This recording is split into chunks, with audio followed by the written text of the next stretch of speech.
What you doing over here, dude? Just making a giant blob. You're working real hard, whatever you're doing. So, Charlie, can you describe what this dough feels like?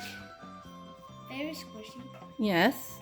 Is it slimy or sticky? Kind of. In a good way or a bad way? Good way. All right. I was thinking I want both. Yeah. It's like, I want to make like a thing. Is it more like Play-Doh or more like kinetic sand? I think it's a little like both. Okay. It's somewhere in between the two? Yeah. All right. I think that's legitimate. Hi, everyone. It's me again. We are here for my third, I think maybe fourth video in this series of how to keep yourself entertained with the stuff you have on hand during our coronatine, our quarantine, whatever you want to call this time we have at home.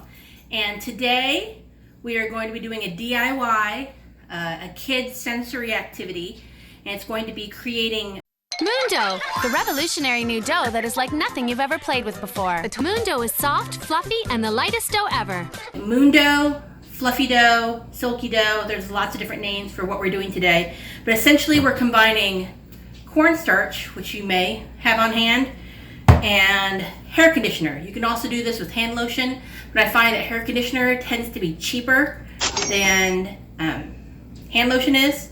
And I have chosen the VO5 strawberries and cream, mostly because it was the least obnoxious fragrance when we went to the store to buy it. I had the boys sniff all of them, and we agreed that this one was, of the cheapest bottom row conditioners at the store, it was the least fragrance.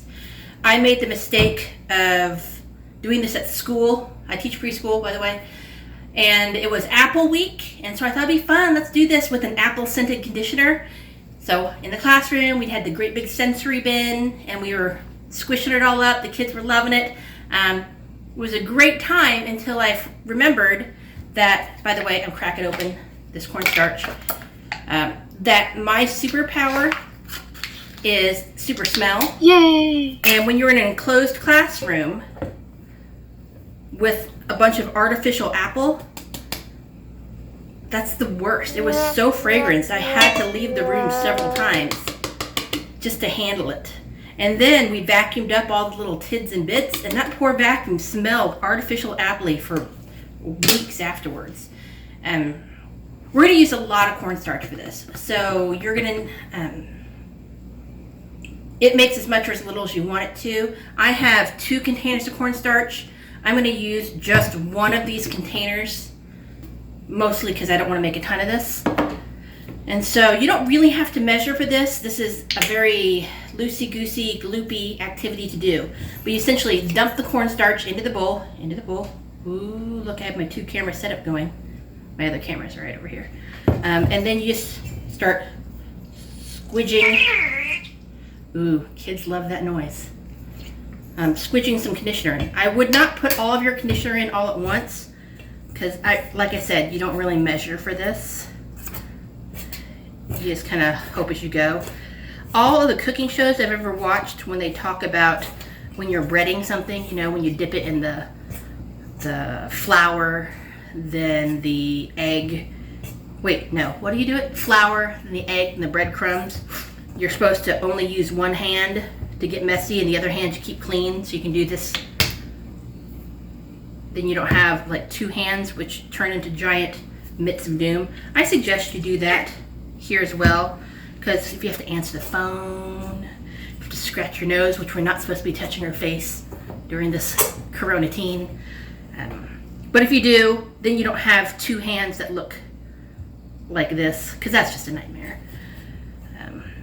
You have a child that needs you to do something.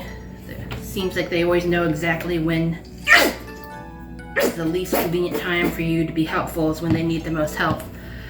And not that I begrudge them the help. I love helping my children. They are a joy. They're a delight.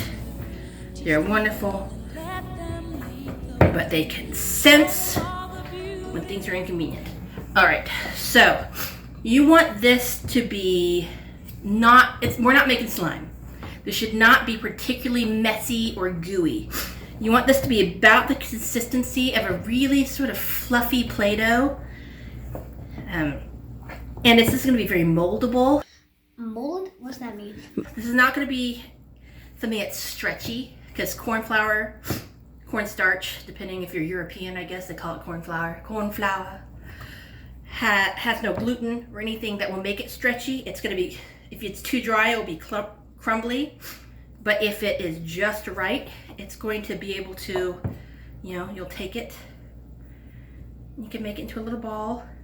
But you can see on my clean hand, it doesn't really stick. I can squish it through my hands. It's not slimy. It smells faintly of strawberries. It's really quite nice. And another nice thing about the silky dough, moon dough, you can dye it if you choose to. I am choosing not to. But you can dye it with food coloring or liquid watercolors, or even like ground up sidewalk chalk. You can also use that. But if it starts drying out, if you look at the ingredients of your conditioner, the main ingredient is water. So if this starts drying out, you just add more water. You just add more of the main ingredient. So theoretically, if we weren't worrying about germs and mold and other nasties, you could just rehydrate this indefinitely.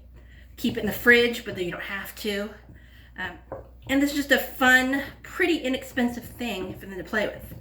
Now, if you are feeling particularly sassy, and as you know, I am particularly sassy, you may add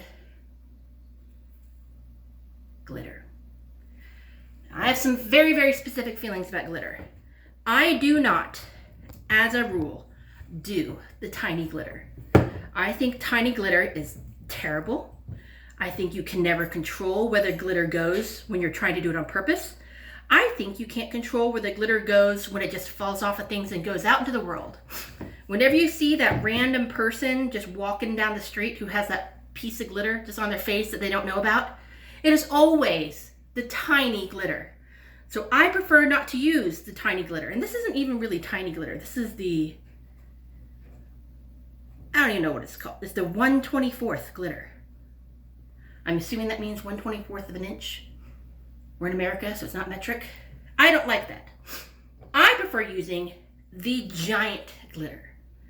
Some places call it paillettes. I think it's French. Giant jumbo glitter. Ooh, crystal quartz. That sounds fancy. Because jumbo glitter is easy to clean up. Jumbo glitter, you know where it's at. Jumbo glitter has enough mass in itself that it never or rarely ever will randomly stick to your face or go in places where it doesn't belong. Jumbo glitter knows its place in the world. So if you were going to be adding glitter, also jumbo glitter gives you a lot of sparkle for the least amount of addition. So if you are going to be adding glitter of any sort to your dough, which I recommend because glitter is fun, I would go with the jumbo glitter over the micro glitter. Micro glitter is for glitter glue or other glitter uses where it's encased in something so it's not going to flake off. Loose glitter is the time for the jumbo glitter. So let that be a lesson to everyone. Jumbo glitter is where it's at. So this is your silky dough, your moon dough, whatever you want to call it. It's cheap and easy to make. It's fun, and I'm gonna see if my kids want to play with it. And we'll see how it goes. So there you guys have it. We have a thumbs up from Team Sisson's junior members on the homemade dough. Send it to the Finleys. Okay. Send it to Daddy. Okay. What? Daddy's downstairs. He can just come up and watch you. We should go ask Daddy to come up and see if he wants to touch this stuff.